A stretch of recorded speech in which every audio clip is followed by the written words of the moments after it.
Gumawa nga pala ako ngayon ng palitaw chocolate. Umaraw nga ngayong Webes at nakapagbilad kami ng aming mga kumot. Ay, salamat naman. Magtitinda rin ako ngayong araw at kasama ko ngayon si Sian. Yung tinanim kong kangkong, ayun, nadagdagan ng dahon. Tapos yung alas 10, may bulaklak na talaga siya. Yung tipong pasibol na, kaya ayan no, namulaklak na talaga yung iba. Yung sa gitna, kulay white yun. Huli, pero di kulong. What?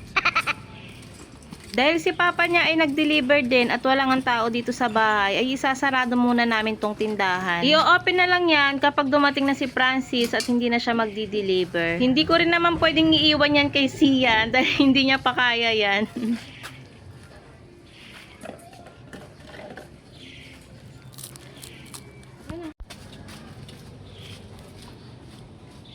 Let's go.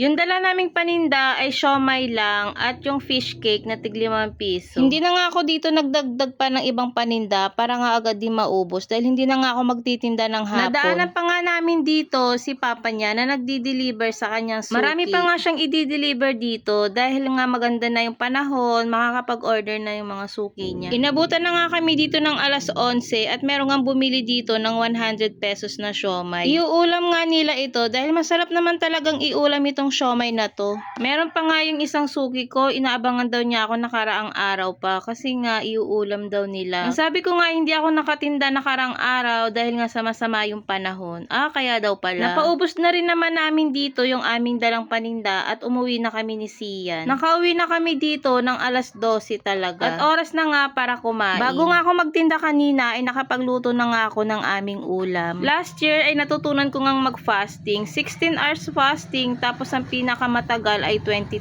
hours. Yung huling kain ko nga kahapon ay alas 7 ng gabi at ang unang kain ko ngayon ay alas 12. Sa unang 3 buwan ko ay hindi ako nag-rice talaga. Puro ulam lang, gulay. Ganito nga ako nung June 28, 2025. At ngayon ganito na. Nabawasan naman kahit papano, 'di ba? Pero after 3 months ay nag-rice na ako. 1 cup a day. Minsan naman walang rice talaga. Parang nasanay na lang din na ulam, gulay. Ginagawa ko nga ito na maging healthy para sa pamilya ko, hindi lang para sa sarili ko. Kasi mahirap din talaga kung ako ay magkakasakit. Dahil stroke na nga yung asawa ko, kailangan maging healthy naman din ako. Para rin makatulong ako sa asawa ko sa paghahanap buhay. Magluluto nga pala ako ngayong araw ng palitaw chocolate. At ito nga chocolate na tong ilalagay ko sa loob. Nakaraan kasi ay cheese. Nakakaumay kasi pag cheese yung palaman, pero pag chocolate, ang sarap niya. May natira pa nga akong glutinous rice dito. Tapos nilagyan ko lang din naman siya ng tubig. Isang baso lang naman yung glutinous rice. Hindi ko na hinati dito yung chocolate, kaya nagmukha talaga siyang malaki. Ito nga yung kanyang kinalabasan at 9 pieces nga lang ito. Inaantay ko na nga lang dyan na lumutang dahil yun nga yung sinyales na okay na siya. Hindi naman dito lumabas yung chocolate dahil maayos ko naman siyang na-coated. At dahil nga wala akong kokwa, ay nilagay ko na lang ay Milo. Madali lang pala itong gawin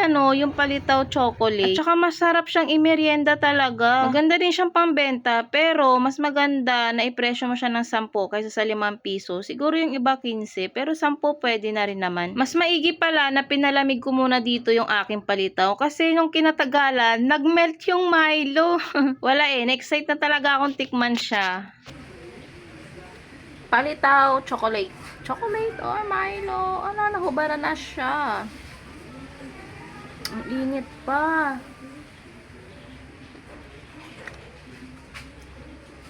Ang sarap. Ang sarap. Kasi ang sarap ng sa loob ng chocolate.